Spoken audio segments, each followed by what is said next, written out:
स्वामी जी की अवधारणा का एक विग्रह है।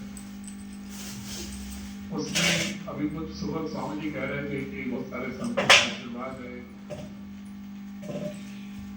और मुझे लगता है कि सिर्फ वर्तमान संतों का ही नहीं बल्कि पूरी भारत की संन्यास परंपरा, ऋषि परंपरा की उन सभी दिव्य सूक्ष्म जो शक्तियां हैं, ऋषि आत्मा, उनका समग्र स्वरूप पूज्य स्वामी जी के रूप में 21वीं सदी में भारत को पूरे वैश्विक स्तर पर स्थापित करने के लिए, कृत संकल्पित करने के लिए आपको ऊर्जान्वित और उष्मित किया है। सारी शक्तियों, चाहे महर्षि दयानंद की शक्ति हो, स्वामी विवेकानंद की शक्ति हो, परमहंस योगानंद की हो, पूज्य स्वामी रामतीर्थ की हो, मैं हाल के संतों की बात कर रहा हूँ, पंडित मदन मोहन मालवीय की हो, महात्मा गांधी की हो, सारे समग्र सामाजिक, आर्थिक, सांस्कृतिक क्षेत्र के जितनी भी दिव्य शक्तियां हैं, वर्तमान या सूक्ष्म, उन सबका एक संकलित संग्रहित स्वरूप में पूज्य स्वामी जी भारत की संस्कृति का नहीं बल्कि वैश्विक संस्कृति का नेतृत्व कर रहे हैं। भारतीय शिक्षा बोर्ड, जैसे पूज्य स्वामी जी ने कहा कि पूज्य स्वामी जी के संकल्प को एक आकार देने के लिए, वैधानिक स्वरूप देने के लिए भारत की संस्कृत प्रेमी संस्कार जो सरकार है उसने इसका गठन किया और इसके संचालन का दायित्व पूज्य स्वामी जी को दिया, पतंजलि योगपीठ को दिया। ये सभी नेशनल स्कूल एजुकेशन बोर्ड के समकक्ष है। इसकी पूर्ण वैधानिकता उतनी ही है, एक वाक्य में मैं कहूँ, जितनी सीबीएसई की या किसी भी इंटरनेशनल बोर्ड की है, बल्कि स्वामी जी इंटरनेशनल बोर्ड तो भारत सरकार से नोटिफाई ही नहीं होते। ये बहुत बड़ी विडंबना है। आप जिस बिंदु की ओर स्पर्श किए हैं, अगर उसके पीछे जाएंगे तो बहुत ही हास्यास्पद ये लगेगा। मैं किसी की आलोचना नहीं कर रहा हूँ। भारत में बोर्ड बनाने के लिए तो बहुत ही सारी वैधानिक समस्याएं हैं। अगर भारत का व्यक्ति भारत का बोर्ड बनाता है, लेकिन जब वो आईबी बोर्ड आता है, कैम्ब्रिज बोर्ड आता है, नया ऑस्ट्रेलियन बोर्ड आ गया है, उसके लिए किसी भी राज्य सरकार से न तो एनओसी लेनी होती है, न भारत सरकार से एनओसी लेनी होती है। वो कहीं भी पूरे विश्व में अपना बोर्ड चला करके और देश के जो अभिजात के लोग हैं, लाखों रुपए फीस लेकर के उसमें पढ़ा रहे हैं। और सर्टिफिकेट को मान्यता कहाँ से मिलती है? एसोसिएशन ऑफ इंडियन यूनिवर्सिटीज से या भारत सरकार की जो एक संस्था है, उनके सर्टिफिकेट पर, इंडिविजुअल सर्टिफिकेट पर मुहर लगाती है, तब वो विदेश जा पाते हैं। लेकिन ये जो पूरा का पूरा अभिभावकों का मानस भी है स्वामी जी, जिसमें आपके सांस्कृतिक योद्धाओं का आपके नेतृत्व में बहुत आवश्यक है कि वो बता सके कि शिक्षा व्यवस्था के लिए इन अवयवों की, इन आयामों की, किस ज्ञान के बिंदुओं की आवश्यकता होती है। मात्र किसी भाषा में फ्लुएंट हो जाना, अंग्रेजी भाषा में, या आचरण में तथाकथित आधुनिक हो जाना।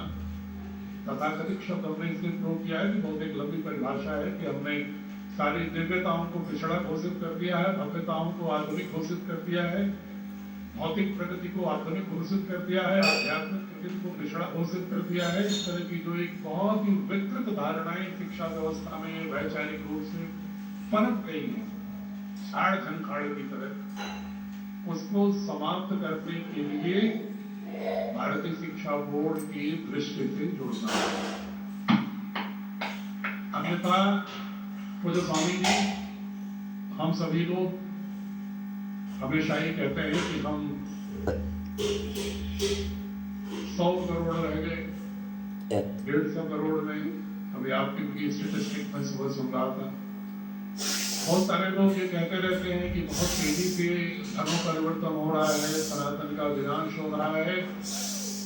ये मूल्यांकन करना होगा पूरे राष्ट्र को कि परिवर्तन अपने मूल से हट करके वही करता है जो शौर्य विहीन हो जाता है, जो सिद्धांत विहीन हो जाता है, जो समृद्ध विहीन हो जाता है, जो सौहार्द विहीन हो जाता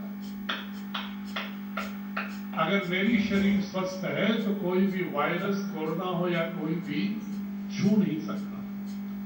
अगर हमारे अपने ऑर्गेनिज्म में ही वायरस है, अगर हमने अपने को ही कमजोर कर लिया है, अशक्त कर लिया है, तो कोई भी छोटी से छोटी बीमारी भी, वायरल भी हमको एक हफ्ते के लिए बिस्तर पर पटक करके तोड़ देता है।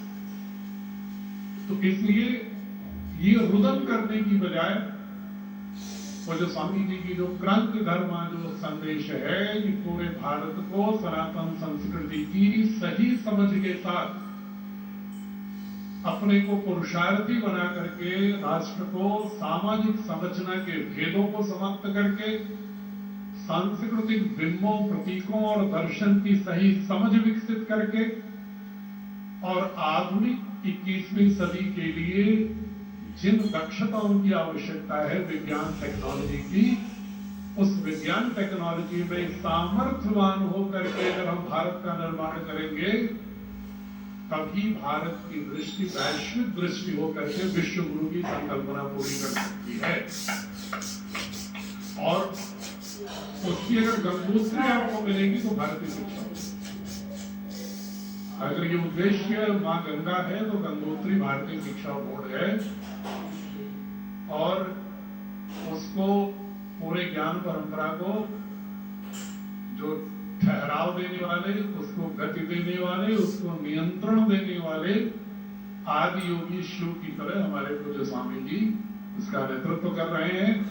तो आप सभी को इसके साथ जुड़ना होगा। और मैं बहुत संक्षेप में ये बताना चाहूंगा कि भारतीय ज्ञान परंपरा का समन्वय आधुनिक शिक्षा में क्यों होना चाहिए। मैं स्वामी जी को भी सुन रहा था, हमेशा ही स्वामी जी बोलते हैं कि कोई भी राष्ट्र जब तक अपनी सांस्कृतिक जड़ों से, अपनी ज्ञान सृजन की परंपरा से, अपनी ऐतिहासिक विरासतों से, अपनी भाषा से, अपनी तीर्थस्थलों से, अपने बिंबों से, अपनी मर्यादाओं से, अपनी मान्यताओं से, अपनी नैतिक मूल्यों से नहीं जुड़ता, तब तक वो राष्ट्र भी सशक्त नहीं हुआ। 1860 में जापान ने अपनी शिक्षा व्यवस्था में अपनी सांस्कृतिक दार्शनिक धारणा को जब केंद्र में रखा, तो अगले 50 वर्षों में विश्व की शक्ति बन गया था। प्रथम विश्व युद्ध में छोटा सा देश इजराइल ने, इतना छोटा सा 80 लाख 1 करोड़ से कम की आबादी का देश, जब उसने अपनी संस्कृति को, अपनी ज्ञान परंपरा को, अपने आत्मगौरव को, अपने आत्मविश्वास को, अपनी शैक्षणिक व्यवस्था की नाभि के रूप में स्थापित किया, अमेरिका जैसे देश भी अपनी शर्तों पर उसे समझौता करने के लिए कहीं तैयार या बाध्य नहीं कर पाते हैं। और पूरी दुनिया को टेक्नोलॉजी का एक्सपोर्ट करता है 80 लाख करोड़ का देश। क्यों? क्योंकि उन्होंने आधुनिक दक्षताओं के लिए आवश्यक समझा कि पहले हमें अपने जो प्राचीन विरासत है, अपने सोलोमन है, डेविड है, उनकी जो शौर्य परंपरा को, उनकी ज्ञान परंपरा को हमें अपने लोगों के एल्गोरिदम